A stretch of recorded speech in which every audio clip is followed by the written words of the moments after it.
See näitab, kuidas see vaim on püsinud ja kuidas see on püsinud tänu nendele, kes 80 aastat tagasi põgenesid. Nüüd, et Eesti on vaba, on oluliselt rohkem pärast iseseisvuse taastamist välismaale kolinud, kui 80 aastat tagasi põgenes. Kuidas nemad oma eestlust ja eesti keelt säilitavad, selgub tulevikus.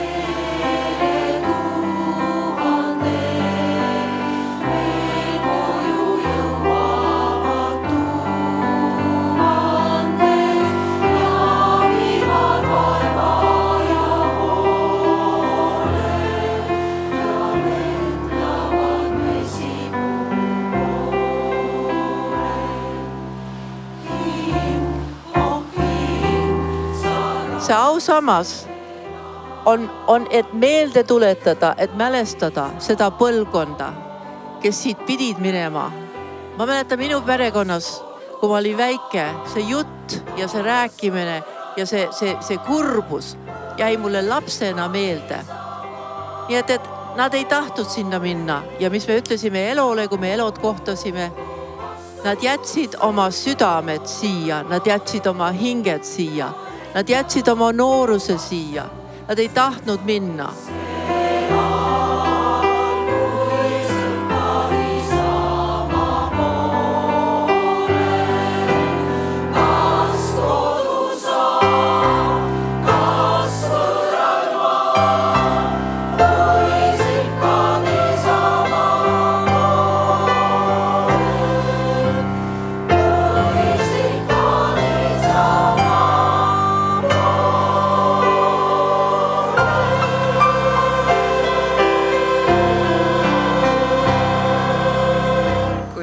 Jääjate käed veel puudutavad viimast korda lahkujate käsi.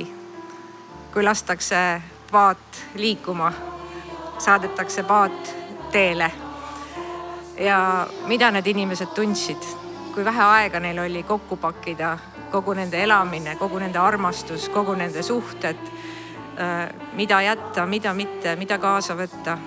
Et ei tahaks iialgi, et Eestis selline hetk peaks korduma.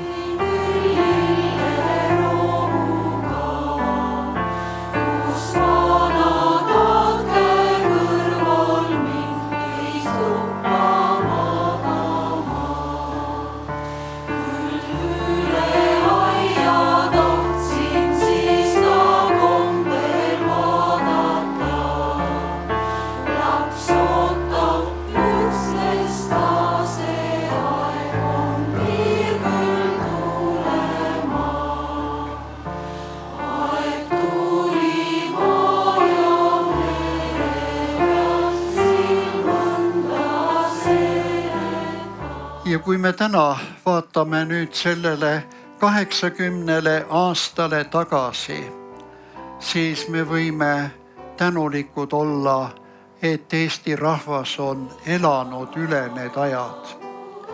Siit läinud inimesed väärivad seda ausammast.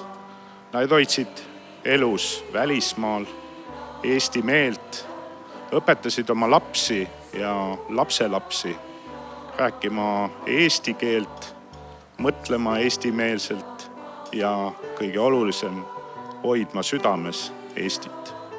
See mälestusmärk on pühendatud kõigile neile, kes põgenesid, olgu siis üle mere Pärnust või teistest Eesti randadest või maad mööda, kuidas keegi suutis. Oli pime ja kuidagi väga vaikne peale kõike seda sõjamüra. Ja mina hiilisin inimeste vahelt nii kuidagi ette, et ma nägin siis Tallinna siluetti. Ja selle üle oli imelik punane suitsukuma. Ja see hakkas siis vajuma merre. Ja siis kõlas laul laeval.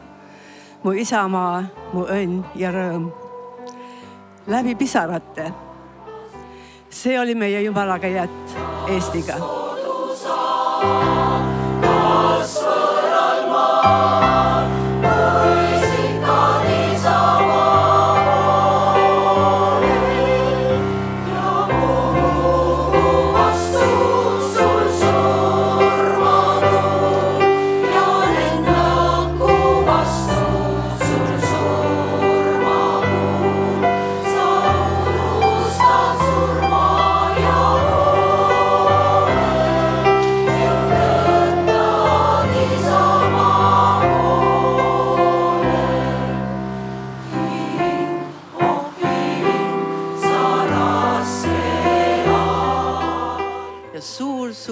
aitäh, kohtumine jälle siin Pärnus ja muud ma ei oskagi ütelda.